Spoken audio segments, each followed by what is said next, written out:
Do you hear the whispers of spirit? Do you feel the signs and symbols around you? Well, this is your opportunity in today's show to learn more about those very things on Wednesdays with Willa.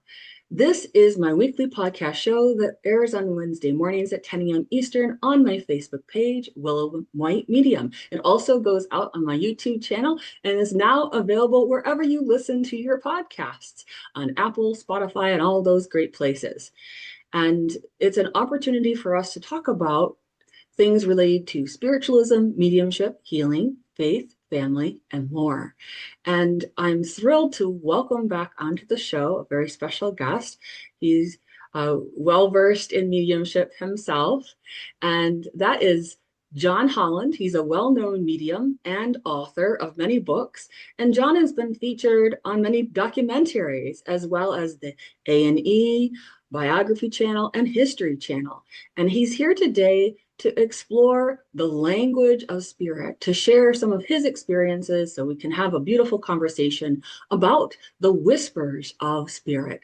So welcome back onto the show today, John Holland. Hi, Willa. Thank you. And congratulations. So Spotify and iTunes, I mean, that's great. Get the, and once again, people came to you about it. You didn't seek it out. So isn't that the way? So congratulations. More and more people will hear about your work and watch you and your wonderful guests. So good for you. Oh, thank you so much. It's year 9 of episodes of Wednesdays with Willa. So I've been really blessed with great guests like you and wonderful topics that help educate people. And it really is a treasure trove of information when people go back and watch the shows. I have so many fantastic guests. Some of them have passed, sadly have passed. And so those are rare opportunities for people to see certain mediums and certain impressive people from the past. I'm glad that it's becoming a beautiful time capsule. And I'm very grateful that you've come back onto the show. You've been on, I think it's 4 or 5 times now. And Well, you're kind of hard to say no to, Willa, you know? well, I appreciate that. Thank you, John. And you have written a bunch of different books. You've been on TV, and there are certain things that you've had in your own experiences that will help people understand more about how they can weave the language of spirit into their own lives. So I'm really excited for you to share some of your experiences today. I think we're going to have a great conversation. What would you like to start with first? Well, you made a suggestion of The Spirit Whisperer, which was my either third or fourth book. And I remember these books, my first book, Born Knowing, was written in 2003. So, and that's pretty, and I didn't know this, but I've read the medium books like books from Arthur Ford and some other people that went to England and, met some people, but nobody ever wrote about what was it like to train there, at Arthur Findlay College or the College of Psychic Studies and bring back that knowledge of spiritualist, more so to the States. And that's why Born Knowing. So it talks about how I got started, but then I wrote Psychic Navigator, and then I think 101 Ways to Jumpstart Your Intuition. Then Spirit Whisperer is more about, well, a part 2. So when I'm doing book signings and somebody has the Spirit Whisperer, I'll say to them, read Born Knowing first, because there are some stories in the Spirit Whisperer that are pretty, I don't want to say not far out for you and I, but some of the stories were a lot for some people. Let them understand the afterlife, what it's like, how people communicate, how mediums work. And then the Spirit Whisperer is some of the things that I witnessed while I was there, some of the stories. So that's what I think is a good start, because I was blessed enough to see all kinds of mediumship, from inspirational mediumship to mental mediumship, people on the stage, psychic art with Coral Polge. I got to meet her, and it's truly blessed. And then also I saw I'd like to tell people about this.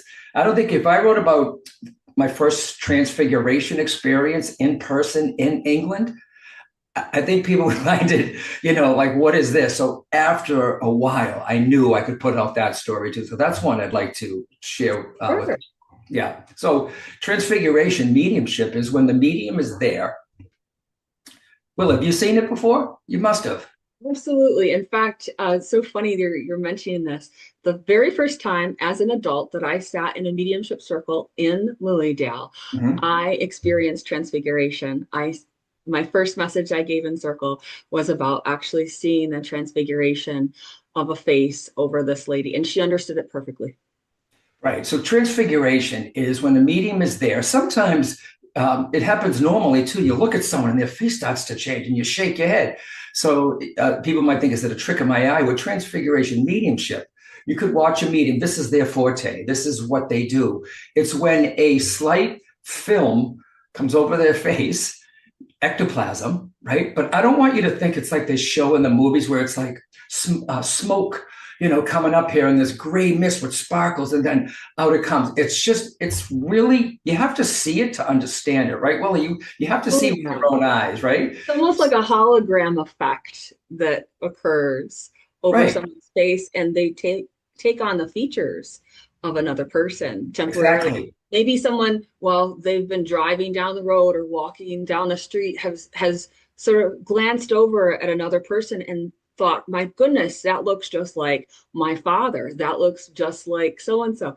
And it's sometimes because that individual in spirit is transfiguring. Superimposing their energy, not possessing, Exactly. superimposing. Thank Yeah, and you. then the closer you get, you see that it's gone. So when I was a fledgling in England, right? Remember a student, an American, they called me the Yank.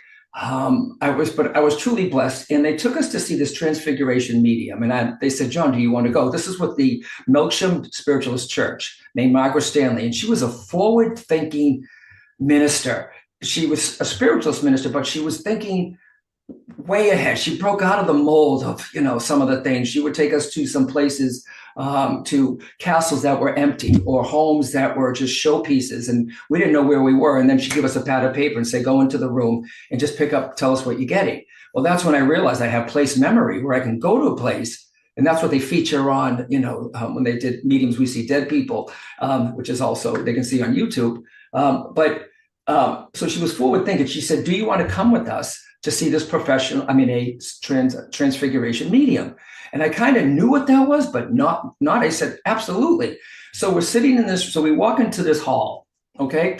Remember, it wasn't a small room. There was no smoke and mirrors. It's just a plain meeting hall, like the VFW post, like they have. It was just a meeting hall. And there was a stage and a chair and a microphone and a red lamp under him. Okay. I mean, a red lamp on the stage. Okay.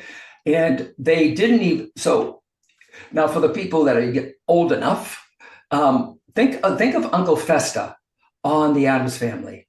Okay. Bald, shorter, wide, right? So that's exactly who we reminded when he came in. He walked in, sat on stage, introduced himself, and it's split in two rows. I'm over here I know I'm seeing it. I'm on my left. I'm sitting on the left side of the audience, first couple of rows up, and then there's here.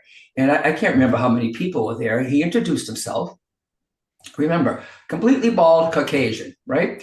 And there was a red light under him. They didn't dim the room. They didn't make it dark. It was just a red light cast upon. The room was somewhat dim, but it wasn't blackened, right? Like the seance rooms, okay? And it's just a red light. And red light helps with ectoplasm, the building of it too, okay? So he just explains transfiguration. He said, you're going to see a film come over my face, and you're going to see some people come through. And I'm like, wow, okay, this is exciting. I should have the popcorn, right? So I'm watching, and I have my friends with me, or my fellow students, right, with the church, fledglings. So we're watching, and I see this gentleman. He closes his eyes, right, and then all of a sudden his face starts to change. Now, when I say a mist comes over his face, it's almost like, God, well, I can't. It's almost like when you're in a steamed bathroom, you can't really see your face really until, you wipe it down. It was something like that. And remember, no mirrors. It was so normal. Okay. And I'm a skeptic also at the time, right? Still am sometimes. Right. So we go in there, and then sure enough, I see a face push through. You could still see his face, but here's like a mist or a blur. Okay, like a blur. And then I see a face pull through. I mean, just slightly come through, right? Not scary, just here. I see him closing his eyes, and then I see this Chinese man, right? I saw the eyes, the slanted eyes. I saw the full mustache with the beard and the hair pulled back. And I'm shaking my head. I'm like, am I seeing this? So I said to the person beside me, right, my classmate, what are you seeing? Because I'm thinking if they say a chief or an Indian or a nun or whatever, I wanted to make sure. What are you seeing? I said, what do you see? He goes, I see a Chinese man. And I said to the person, what are you seeing? He says, I see a Chinese man. I said, and there's the beard, there's the mustache. And so really weird. And spoke some words, okay? And it's his voice, but not really. I mean, you could see the medium's mouth moving, all right? But it wasn't a trick of the eye because everybody was seeing the same thing. It's not, once again, I'm going to say it again, because you're going to have the skeptics say, well, it was a projection. It was coming down from a film clip. It wasn't. It was just this bare room, right? So then a woman's face come through, with a message for somebody in the audience. And then a younger man came through. Now, here's what got me, okay? So a few faces came through, gave some messages, and then a face comes through of a young man, okay?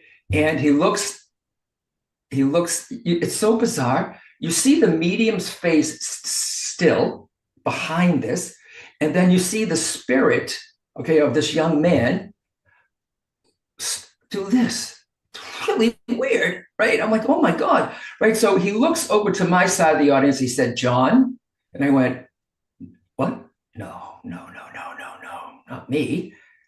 John. And I went, my friends are looking at me. I'm like, I didn't say nothing, right? I mean, like, he can't be talking to me. And then he said, John, it's me, Michael. And I went, wow. Nobody knows this. 2 weeks before I went to this event, I was in the States. Where I used to live, my brother's young 20s friend died of an overdose, and his name was Michael.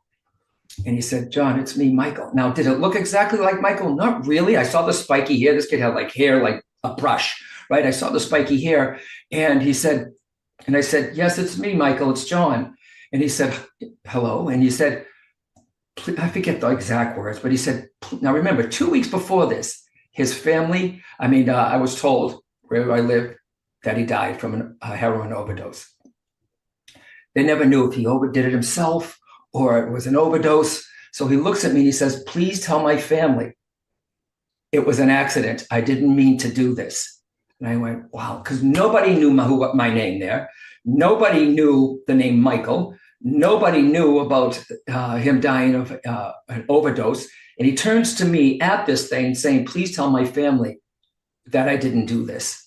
Okay, that it was an accident. And then you see the face pull back, and then you see the medium again, and then another one comes through. So truly mind-blowing. And I've seen it before with some transfigure. I saw it with Tony Stockwell when he was doing one of his trance mediumships, where I saw him literally grow the spirit. It's the most bizarre thing, freaky, but fascinating, the power of spirit. So I called Michael's family, his sister Cindy, and I said, Cindy, I don't know if you're going to believe this. They knew anyways what I do and what I was studying, right? And she says, John, I'm not surprised. She said, in the past 2 weeks since he's passed, a lot of his friends who also do drugs had dreams of him coming to them saying, to stop or I'm okay. Come on. Right? Yeah, beautiful. And I'll never forget it. There's all kinds of stories in there. And then inspirational mediumship and a lot of people don't understand this either, Willa. In the churches, okay, or the practice in churches, a inspirational medium does not rehearse. They go up there. Well, have you ever seen it, Willa, where somebody in the audience gives one word to the medium and they go into a whole dissertation or a sermon? Yes. But no pause. It's not like, okay, eagle. Okay, eagle. Eagle is a bird. It has wings. It's quite big. They just go into this, like an eagle soars, like on the wind, and they just go into this beautiful, not rehearsed. And inspiration happens to a lot of us, Willa, because you might be with somebody or somebody who's watching this, okay, where have you ever been with someone and then something comes out of your mouth and it's so wise, so loving, so great advice. You're like, where did that come from? Inspiration. That means that somebody, okay, and someone will say, well, how do you know that? I know when I'm writing, sometimes these inspirational quotes or words will come. It's not my writing, Willa. I never went to college. I'm not a wordsmith, but when something very poetic and spiritual comes through, I know that's a guide working with me. Yeah. So that's when inspiration, they get close enough with that word that they're giving you, and they just do the sermon for you. It's absolutely fascinating. So I saw a lot of that, and I sat in an inspirational circle. So that's where I wanted to start with the transfiguration, and that's why why I couldn't put that in the first book, right? I needed to take my readers, because I'm new at this too, and the people seeing who I was, baby steps, everyone, and that's when this all happened with the training that I was over there. Yeah. So yeah. You're right. That's something that initially certain people might be afraid of, and the connotations of that. So you're right. There are different stages in a developing medium, whether they are at the beginning stage, intermediate, or more advanced. And transfiguration is something that portrayed in TV and in movies can be very frightening. But when you experience transfiguration in a sacred context that spiritualism offers us, it can be a very comforting, inspiring, loving experience. And so I'm glad that you're emphasizing that in your story too. As much as you were taken aback that Michael was coming through at that moment, it was a healing message that he brought through. And what a beautiful, loving connection was able to transpire during that. So great story. Thank you, John. Yeah, I mean, and I always, the stuff and the teachers that I met over there and the different abilities, and I don't know if I'll ever have that kind of training again, but I was just truly blessed. And and I called the book Spirit Whisperer because it came to me once. I mean, you have the Ghost Whisperer, but and like Willa said, they show transfiguration stuff on TV, but it's always over dramatized. They make it way too much, too scary, too spooky, but back in the day, everybody, right? And Willa, I thought, I was so hoping, maybe your mom has seen this, okay? Where the medium sits there and they would be tied to a chair, okay, and then you see a spirit come, with the ectoplasm form beside them, and you see a trumpet move on, and a lot of it was, granted, a lot of it was fraud, but the Helen Duncans, the Arthur Ford, Estelle Roberts, I mean, all of them, okay, the medium Marjorie from, New England, right? I so hoped that I would see that, but that takes a lot of training, right? And I don't know, Willa, has your mom ever seen that? I mean, where they see the spirit develop right in the room and they can touch them or something. Absolutely. She has. Yes. Well, when is she going to be interviewed by you so we can hear this? She's probably I've actually had my mom several times on the show because she specializes in mediumship and spirit art. So you'll have to go back and watch some of those episodes. Yeah, maybe, yes. And I can watch it on, on those many different channels now. Yeah. Exactly. But to your point about physical mediumship, I do feel that it's challenging for a lot of folks because in one sense, it takes a lot of practice, a lot of discipline, a lot of mind focus, and the willingness to do those things. It can also be challenging on a physical level, to the human body to do the work. And now that a lot of things have been settled for many people in their minds about spirit contact, there is definitely a shift more toward mental mediumship, which is what most people would experience in a session with a professional medium. That's what would be called mental mediumship. So they wouldn't have the physical mediumship that they may have seen on that movie Ghost with Whoopi Goldberg. It wouldn't be like that. It would be having a beautiful, loving conversation with their loved ones in spirit, with the medium present. Yeah. And I don't know. I'm always fascinated for anyone who's listening, people that are listening and watching or whatever, is I'm always fascinated. I'm always fascinated to watch a medium. I'm fascinated of the process. Even when I'm working, it's almost like everybody, I'm standing behind and watching it happen. So when a spirit comes through with something so specific and freaky, right, that's really, really bizarre, right? I'm amazed. I'm like, do it again, do it again. So it's all, it'll always be a passion of mine. It's a service. And when I went to England, for everybody too, I never set out, I said this before, Willa, I never set out to do this work. I never said I want to be a medium. I just wanted to know what is happening to me, right? What is happening to me after the automobile accident, everyone? For those who don't know this story, I was in an automobile accident. I was always, we'll talk about this too, I was always psychic kid. I was a very sensitive child, very sensitive child. Pushed it away, or it was bullied out of me, actually. I get into a car accident in LA. The car spun. I walked away from a car that was crunched. And I thank God that it happened, because I was at a place in my life, young man living in LA, partying, working different jobs, not doing, we're all born with a seed, a purpose, Willa, right? Yes. There's a seed. Yeah. There's something that we're born with that we're meant to share. That's part of our soul. Okay. You call it a seed, call it your soul purpose. And we're meant to share it with others. Some people find it and some people know it. Some people never know it, that it's even there.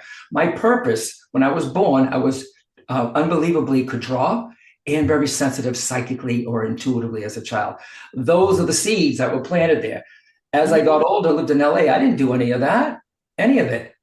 I got into the accident. That's when I went back, because Unsolved Mysteries, just look at Unsolved Mysteries, YouTube, John Holland, watch the episode. They portrayed it like I had this accident and then all of a sudden I'm a psychic. Not true, really. It awoke what was pushed away because I became aligned, right? And I was in alignment with the divine. I was in alignment with my energy centers. I started studying back to psychic studies. I studied with a mentor. I took a Reiki class. I was pulled back to my path that I didn't even know it was there. I left a relationship that wasn't good for me. I left a couple of jobs that weren't good for me. And when that happened, that's when everything opened up. Why? Because I'm aligned, doing what I'm supposed to be doing. I'm a clearer channel or a tube. Okay. Mavis Patilla once said, she said to the student, you're just a tube, right? So don't get ego in it. You're just a tube of information. That was clear. And that's when all the synchronistic events started happening. And if it wasn't for that accident, I don't know if there'd be a John Holland. There might be an intuitive John, but I don't know if there was going to be an intuitive. I didn't know there was going to be a medium. The books, the tour in Australia, England. I mean, I'm truly blessed, and I just still follow the signs. And now that I'm slowing down, some people after 30 years, look at it, 30. I want the younger people come up. I want the younger mediums to come up. I want them to have the proper training, not just something on an online class. Right? I have no problem. Everybody I don't mean to go off on that, but I don't mind online. I teach them also, but there's nothing in person, sitting in circle if you can, right? To get that experience, because, well, I think people can learn mediumship online. You need that. For me, just my opinion, I think you need to be in the aura of the person also to feel that energy. Okay. Even though we do mediumship online, right? But if they can get to a circle, even if it's a meditation circle, because it's the power. That's what I did. For 2 years, I sat in circle. The power in a circle, Willa, you can feel it. You can learn from it. It can inspire you. It can transform you. So I was truly, truly blessed. And all because I became aligned, because I went back to doing what I was doing. For those who say, well, what is my purpose? Well, what did you like, Willa? What did you like doing as a kid? So many things. So many things. Yeah, what were you passionate about? Mine was art. I loved to read. I loved to write. I loved all of those things. Yeah. I loved nature. I was very much involved in all of those things. I loved music because that was such an important aspect of my family, and art, and really having that joyous spirit in a lot of things. Just my opinion, right? I think it doesn't have to be a career, everybody, okay? Your purpose doesn't have to be a career. It could be something that you could be a lawyer. This is a true story. You could be a lawyer, but yet you're so good at art. You know the art, you know the art history. You know who the masters are. You love art. You may not be an artist yourself, but you love art. She's a lawyer. In town, there was an empty mill. I'm in a mill town. She helped open and start an artist studio where local artists can show their art for free, right? That's one of her purposes, to share her love of art with others, not just a lawyer. Do you see what I mean? She's not, okay, so, and she didn't even get paid for it, but it's one of her purposes. And yours, I think, too, Will, is that teaching quality, right? You're going to do it, you did it, you're doing it this life, you're going to probably did it in a past life, and you're going to do it in a future life. Well, you know what I mean? I really do. Well, And it's so funny you say that because one of my mother's favorite memories of me as a child is when we had some kids come over, and then also my siblings, and we were playing school, and I was the teacher. So she said I did a really good job of teaching the students. yeah, even back then, right? So, and now look at you, right? You're a teacher in a different form. You may not be in a university, but you're teaching people all about not just spiritualism and spirit, but also spirituality, also Yes. that you're doing too, though, right? And for everybody too, my mediumship is shifting.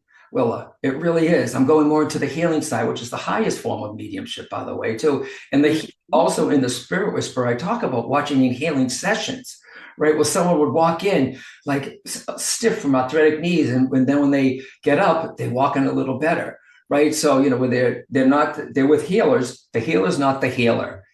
The power through them is what's the healer. So, you know, if someone ever says, I can hear you, they're just the vessel for this work too, though. So it's packed. It may not have been my best-selling book, The Spirit Whisperer, but it's damn sure interesting. And it's funny that you asked me this, because I had to take it out recently. I said, okay, let me go through the contents here. What can I talk about?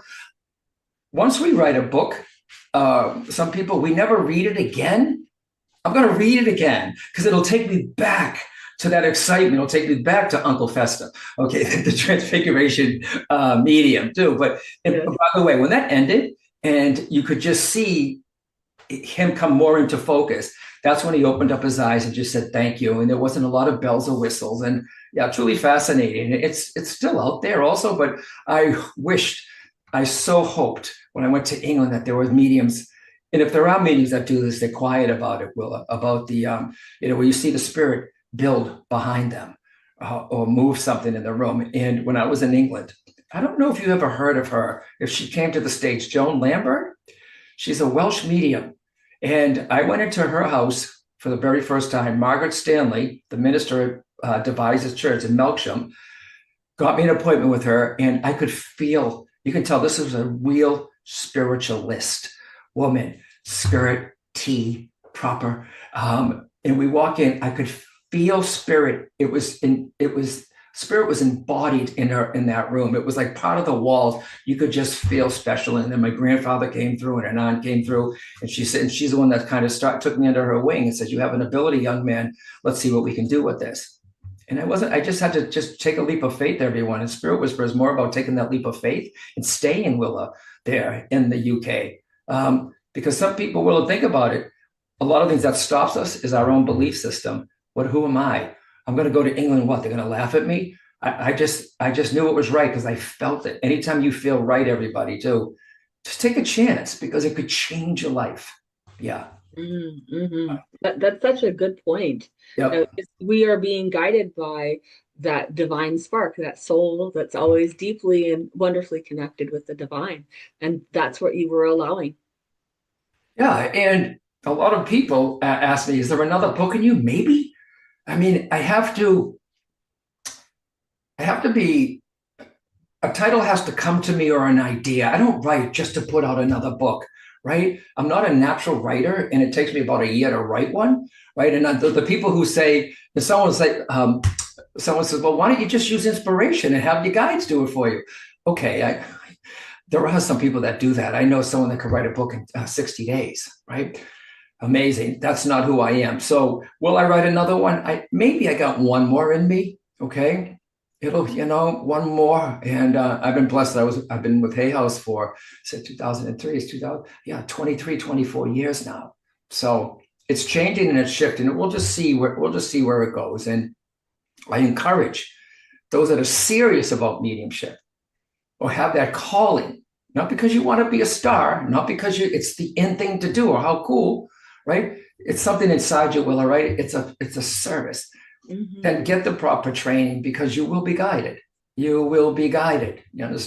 So if it's there, and if someone knows someone that's a psychic child too, and you see that happening too, just the things that parents can do also, like, Willa, you're blessed. You were raised with it.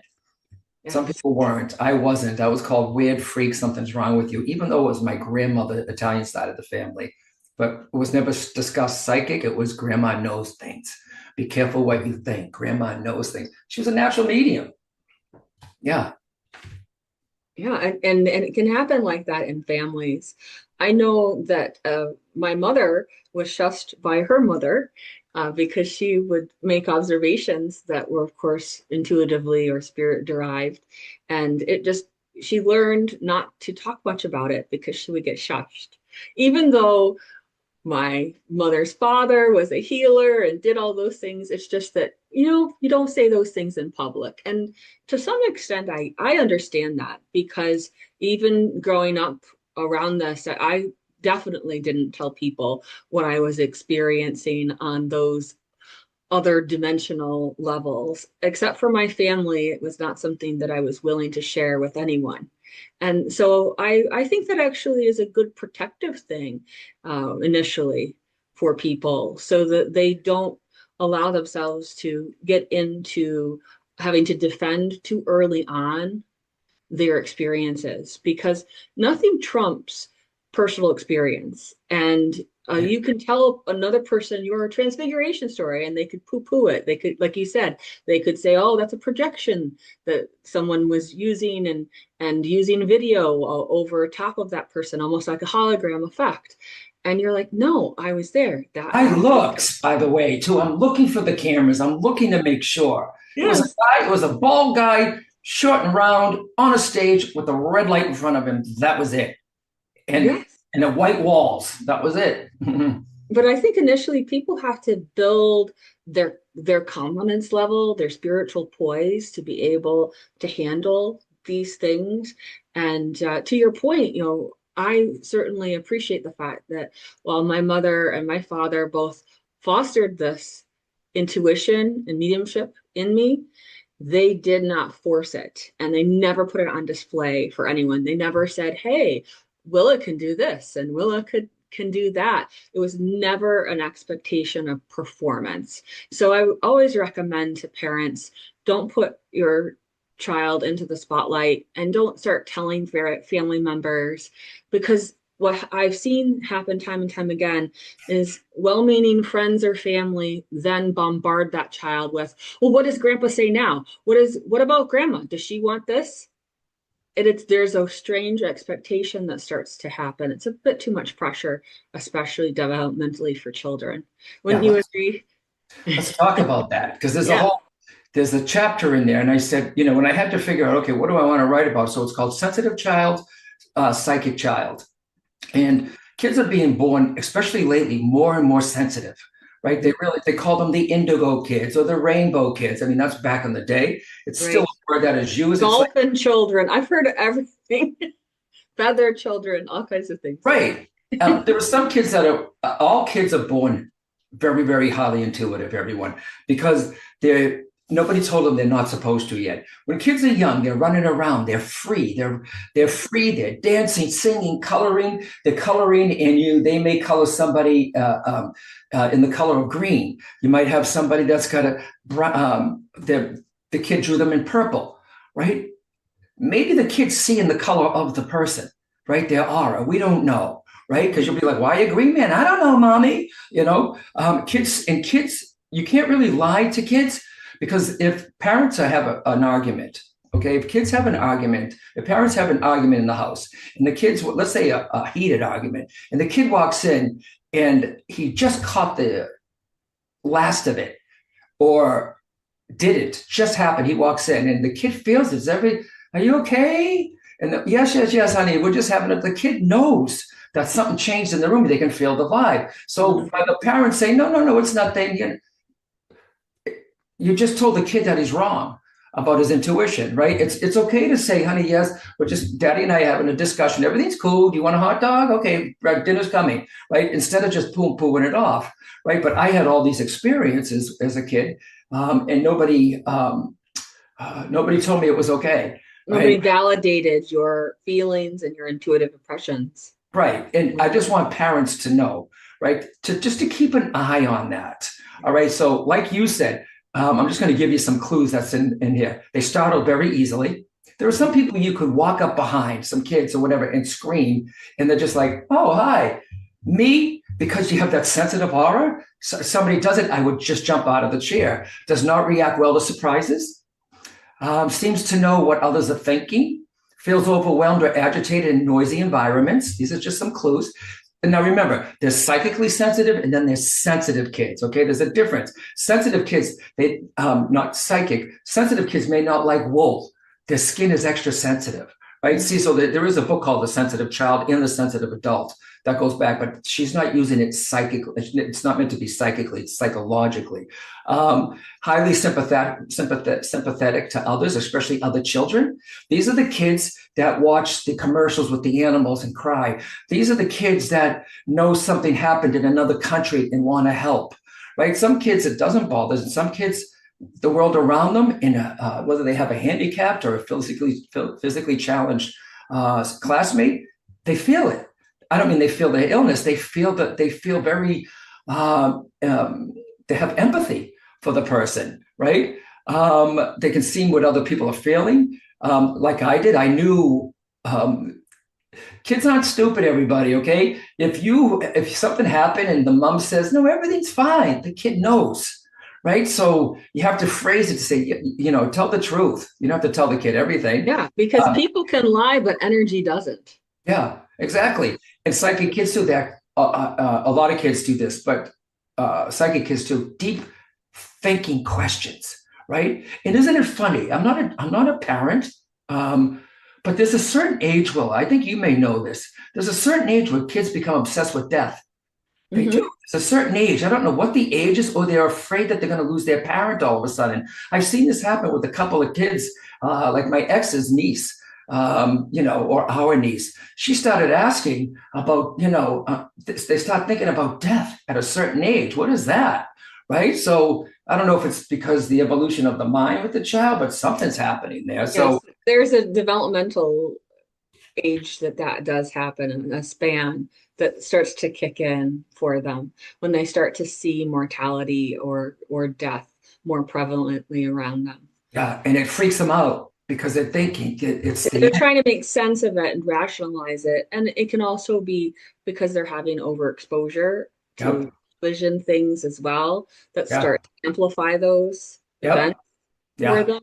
And because they're sensitives, they're visually stimulated by that, and it's looping in their brains over and over again. They don't just see it that one time that it flashed on TV. They see it over and over again. They're re-experiencing it. That's something that happens with empathics and children and adults. And sensitive kids too, they have flying dreams. I miss those. I really miss those.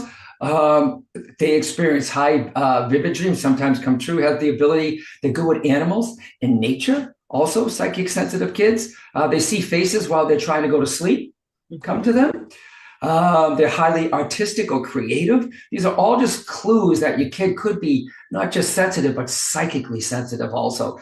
And advice to the parents, Willa. Willa, you're not a mom, right? I am. Oh, you are? How many? What you got? 2 children, and both of them are beautiful, beautiful, beautiful. How old? Oh, well, I prefer not to get into all of that, okay. But I'd like to share about the things you're talking about with children. Okay, let me just look at hit something else here too. Okay, there we go. So a little advice too. You've already mentioned for one of them, okay? Are your kids sensitive too, though? I mean, are they? Absolutely. I get asked that question all the time. Okay. All the time. And sometimes people have definitely put my children under the microscope.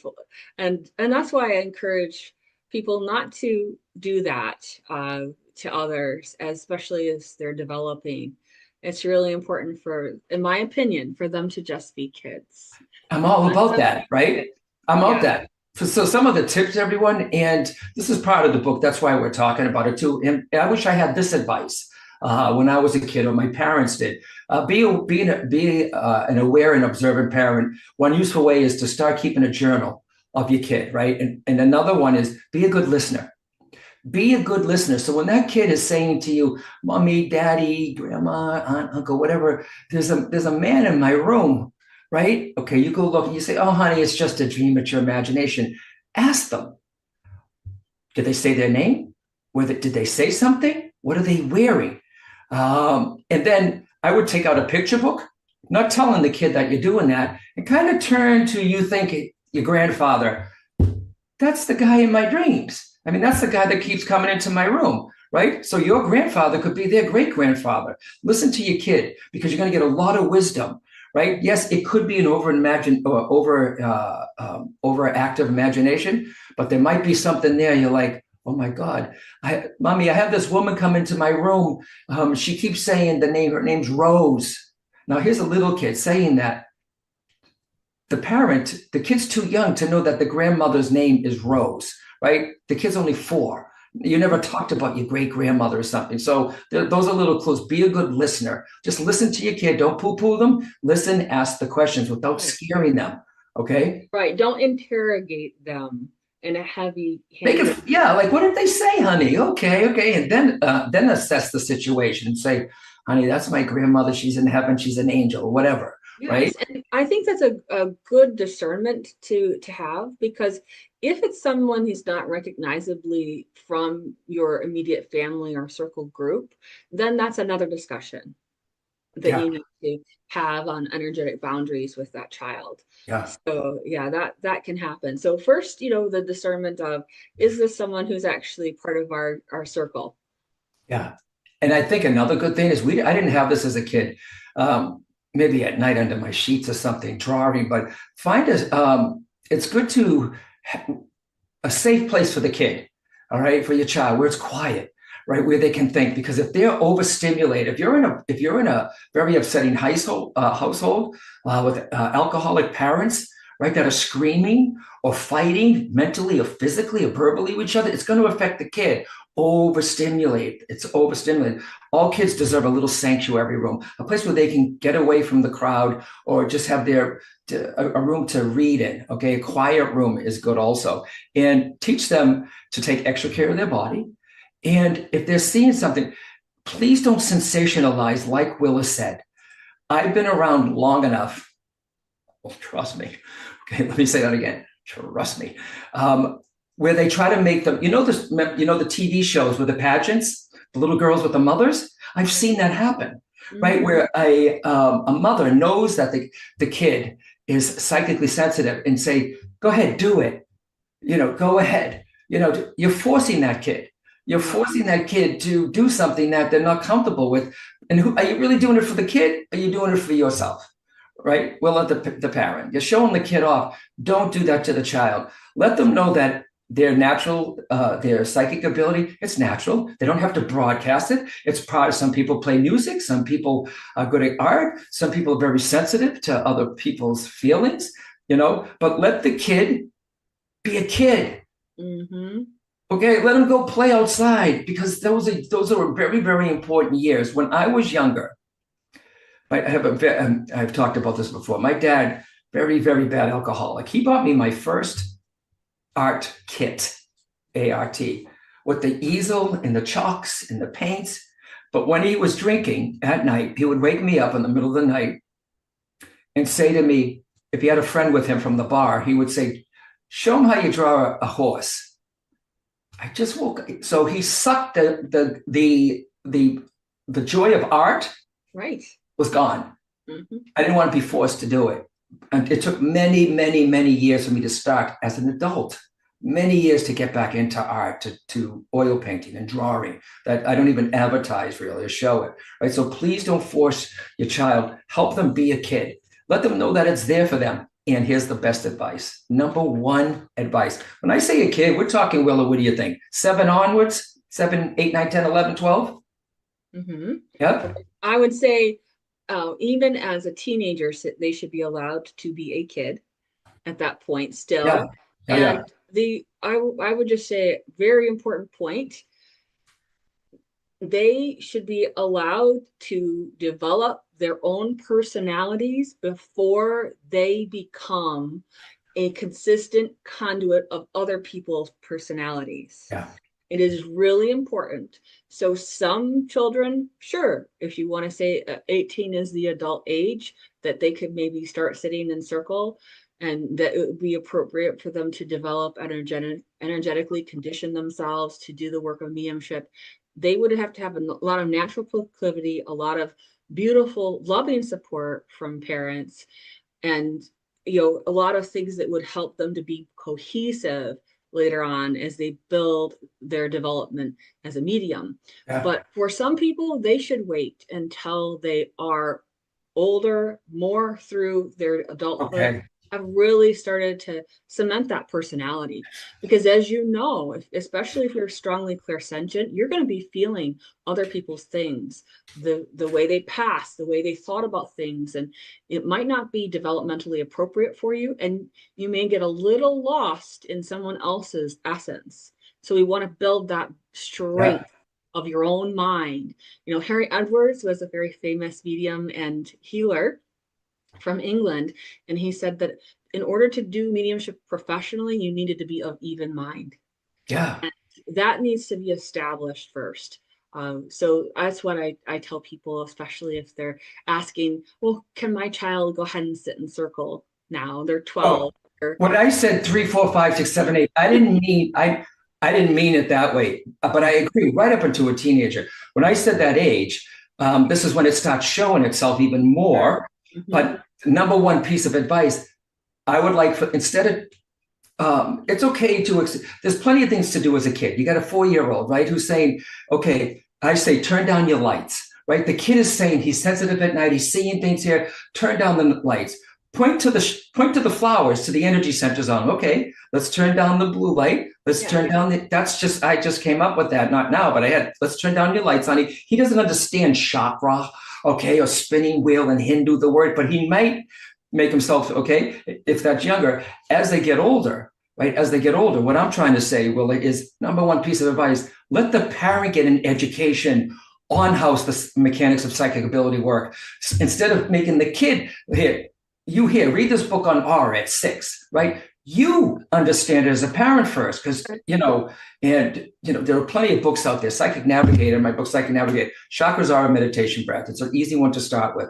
And then you get the education. So as the kid develops, and I'm not saying now you go become a psychic, get an education so you know what the kid is experiencing, what kind of advice to give them, and let the kid's personality develop. Let it happen, everyone, okay? And because it's going to show it will come out, psychic sensitive child. It doesn't mean they're meant to do this for a living. It could mean that they may, you can use it as a teacher, as Judith Orloff, who's the psychiatrist. She uses her sixth sense to diagnose. She doesn't have to give. I said to her recently, because she was in my community with my members, and I said, Judith, do you use your intuitive ability with your clients? She said, yes. She said, instead of going through week after week or month after month trying to figure out, she's a professional doctor psychiatrist, this is the diagnosis. She may be able to get to it a little faster, right? Instead of, here, okay? But, she incorporates that, and everybody knows that, her first book, right, that came out. But, let the kid develop on their own. You get the education first. Put them make sure they have a quiet area if they're younger, okay? Don't force this on them. Don't be a pageant mother. Please, I've seen it, Willa. They've come right up to me at any of my events and say, here, and the kid's like this, all kinds of shy, and, and I give the same thing. I never said to the child who came up with the parent, no disrespect either. It's usually moms. I don't know why. I never said, go ahead, show me. I just would turn to the mother and say, how much do you know about the subject? Okay. Let them be a kid, because it's very important. Willa, you know this. We have spent our lives balancing physical, spiritual, and someone's like, don't you get it down yet? Kinda, at 64 years old. I'm like, still, if you let everything spirit, you're forgetting about the physical part of yourself and what needs to be done here. Some people they're so physical, they don't even aware of the spiritual side. Right? So I say this, it's a constant balance. if you're studying this, if you're listening to us right now and you're studying this and you're tired, it affects you are the vessel. It's going to affect your whole body. Okay, every cell, every fiber. And if you're not in a good emotional space, you shouldn't be developing right now. Wait till something calms down first. Well, I look at she's saying yes for those who are just listening to the podcast, shaking her head up and down like a bobblehead. Yes, yes, yes. Go outdoors, walk barefoot, go out with your dog, right? Take them out there, all right? And if you're too spiritual, you forget about the physical. If you're physical, you forget about the spiritual. So I say this, and you know what I mean, Willa, for the people that are listening that are over the top with spirituality. They take the Reiki classes, the tarot classes, the psychic development classes, the mediumship, they're searching. Okay, they're searching. I say take one at a time and incorporate it into your life. Because how do you know when you've taken your spiritual studies too far? When you have no friends left. Okay, you take a healing class and the friends goes, oh, here they come. They're going to start talking about it. Everyone's exactly where they're supposed to be, by the way. This is for you. You can't force, look at, she's laughing. You can't force, because you know what I'm talking about. I know you can't force this subject on anybody. If you're living a spiritual life or walking a spiritual path or a soul-led life, you can't force somebody to believe this. That you're taking away from their soul lessons. If you are things are happening better for you, you're manifesting things go a little smoother, and somebody says to you, you know, Willa, what are you doing that's different? Things that just seem calmer with you, then it's okay to share what you've learned. See, okay? Don't force it on anyone. But to live only spiritual or only physical, you're living a life half lived, right? Yes. So try to incorporate this also. And because I do this for a living, it is a lot of spiritual. So I'll take any opportunity to go to the Caribbean. I'll take any time to go walk a dog. I just watched the dog at my house for 4 days and we were at the park, right? Out in the snow and running, right? Love it, love it, love it. So try for that balance, everyone. And please watch that for your kids also. And then you'll start to understand the language of spirit, okay? Because when people pass away, their voice boxes are gone, right? Understand the power of thought. What is clairsentient, which I know many of you people know. Clairsentient, to feel, the solar plexus area, clairvoyance, to see, all right? That's the third eye energy center. I'm a big chakra person. I really, really am, because they are the spiritual batteries that we have. And your energy centers affect your outside world, and your outside world affects the energy centers inside there. And the language of spirit is one of signs and symbols, language and thought. Yeah. Beautiful, John. Well, on YouTube, as a matter of fact, if you go to Hay House, okay, or my page, I think somewhere on there, it's called The Language of Spirit. It's a video clip done with music. It's stunning. And it talks about the language of spirit is energy, thought, and feelings also. Yeah. Beautiful. That's so wonderful. I appreciate all the great stories that you've been sharing with us during the show today. I think that it's very evocative. People can image these things in their own minds as you were describing them. And we've all had some people have had more experiences than others. Just know that you can build on them. And as John says, whether you have children or not, how much have you actually put towards your own study of this? The interest you might have in this particular material, how much are you willing to put yourself into that fine-tuning and calibration? Some people, it's not necessary for them to go into a professional level at all. And for some others, they can feel the call, as John was referring to it earlier. Somehow there's just this knowing deep within them that they need to follow that path as a medium. And I'm so glad that both of us heard that call, John. I really, really am. And and one more thing too. I talk just really quickly, Will, if you got a minute. In there, I talk about reincarnation. Okay. Now, I used to dream of men in yellow robes, bald, walking with now I realize they're prayer wheels. Right? I would dream of them. And remember, I'm from an Irish Italian Catholic family, and I'm dreaming of like guys in orange robes that are bald, like these monks, right? So I said, okay. So Brian Weiss, who's a colleague of mine, I'm so blessed. I toured with him. I did some things in New England, a few shows with him. Every time he would take he's going to be, this is, I think, the last 2 times he's going to be up at Omega, already sold out. He's 80 years old now, and he's still working, right? And he loves his work. This is a psychiatrist, many lives, many masters, everyone. Get the book. It'll change your world. It will change your world, from a psychiatrist who's now one of the leaders in reincarnation for many, many years. And he wasn't a believer. Okay. So every time he does a group regression with an audience, okay, I'd be in the audience and I would just zonk. I would just go out like, was I tired? What happened? I saw this, I saw this, I saw this. And I said to Brian, why do I always fall asleep? He goes, John, you're a somnambulist, meaning that I go so deep that I just go. It's like I just go. I don't remember going into the reincarnation. He said, if you were to do it yourself, if somebody was to do it with you, John, it would be easier for you. So guess who did it for me? Brian Weiss. At a bed and breakfast in Rhinebeck, New York. And he sat there beside me and he took me under, okay? And I went back to, I don't know if it was the 1800s or what. And I was in this cabin and it was kind of leaky. You can tell that you could feel the moisture. It was just a cabin and I was dying, right? I was a minister, figures, right? Figures, I'm a minister. And there's my daughter, okay, 14-year-old. I'm dying of a lung infection, okay? And she's taking care of me. I don't know where the wife was. And here I am thinking, now remember everybody, if you're hearing this too, I'll try to describe it. I'm lying there, right, as John in this bed and breakfast. Brian's beside me in a chair. And I said, I'm a minister. He goes, where are you? And I told him, I said, I'm a minister. My daughter's here. But my mind comes in. The Catholic John, the human, the man, says, how can I have a kid? I'm a minister. Ministers can have children. Priests don't, right? Just when I said that to my conscious mind, how can I have a kid?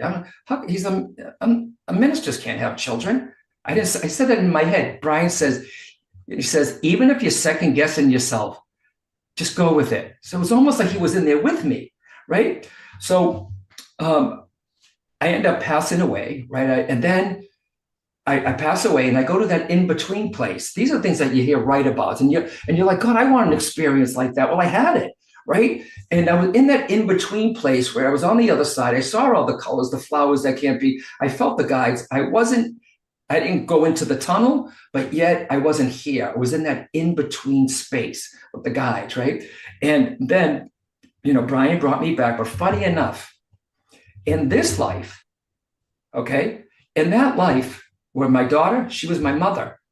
She was my daughter. I knew in this regression that daughter in that life was really my mother. In this life, that daughter is now my mother who has the lung infection, and I took care of her through it. She did for me, roles reversed, and I'm doing it for her. Now, it's not as clear as they show it on television. Have you ever been regressed, Willa? It's not as clear as a movie, right? You're like, it's almost like, sometimes it's clear and sometimes it's not, like watching a movie. Sometimes you're like, am I making this up? Right. And, it can go back. You can check some of the evidence too. If you get an address or you do some type of family tree, your name, it has been. So I was regressed by Brian, but I find it fascinating that you do come back in soul groups. Some people are like, damn, I got to come back with the same people, but the roles are reversed sometimes. If you have a sibling that you're not getting along with, maybe that was your dad in another life that you didn't work out some things. It's weird. And I always say this too, Willa, people are fascinated by past life regressions. I say to do it, Brian, there's 2 kinds of people. I think Brian Weiss, Carol said this, Carol Weiss, spiritually curious. They do it for that reasons. Or if you have a phobia that nobody can diagnose of why it's happening, or you're afraid of something, or you're afraid of swallowing or water, a past life thing, I think, to help a phobia is a good thing. But please go with, I'm going to say it 100%, please go with someone that is certified, that has had more than a day training on how to regress people, right? Brian, when he takes people there at Omega, he probably won't be doing it much longer. It's 7 days of deep, because the psychological part too is people's lives are in your hand, right? I'm a certified hypnotherapist too, right? I haven't done anything with it, but I know the clues, what to do when someone goes under. And someone could have an experience. That's why Carol's there, who's the psychology part of it. And there is, I think if you go to Brian's site, brianweiss.com, I think there's a list of certified people that he's trained, that he doesn't get a commission for. But please go to somebody, and there's some in Massachusetts. If anyone, Willa, in my area reaches out, they can contact you. I will give the name of the people, and someone will give it now. These people, it's a husband and wife psychology. I'm not just going to flood them. You want it? You got to reach out, show that spiritual oomph, and ask Willa, can John send me? And then she'll send me the message, Willa. So if you don't mind that, Willa. These are people that he recommends. Yeah. So the Spirit Whisperer book, I am going to start reading it all over again. And I wish they would republish it because the cover is the older looking John. I mean, the younger looking John. And people are like, this is you? So yes, it is when it was. It's the picture, and you're looking so seriously into it. It happened like 15 years ago or something, so a lot's happened since then. But thank you for having me on today. And I hope if you get one piece of advice, one piece of advice that worked for you, whether it's the transfiguration, to see this, to witness this, to the psychic kid, to the reincarnation, to understanding your abilities. If they took one thing away, Willa, from this interview, or this podcast, which can be heard everywhere, by the way. Did we tell you that yet? If someone got one piece of something that's helpful, or this podcast, you've never listened to Willa White on Willa. What is it? Wednesdays with Willa. Now, if you never heard that, all of a sudden it comes to you, you just happen to scroll by and found it. Trust that synchronicity, Willa. That someone, something, even your own soul is trying to get you a message. Oh, well, thank you so much, John, for being on the show today. John's website is johnholland.com, so that's where you can find him. I just want to make sure I announce to everyone the new round of mediumship development circles that I teach on Zoom starts on April 6th. So you should go ahead and get registered now, reserve your spot. If you go to willawhite.com, you can find the whole array of my classes. I do teach online mediumship classes and spiritual development. And it's a wonderful opportunity for you to learn more about partnering with people and partnering with spirit so that you can really bring through messages of love, peace, and comfort. So a lot of great things to look forward to as we proceed. And so grateful for you again, John, for coming on the show. And thanks everyone for tuning in. Please like, share, subscribe, follow, all of the good things, and let us know how much you loved this show. All right, everyone. I'll see you next week. Bye-bye.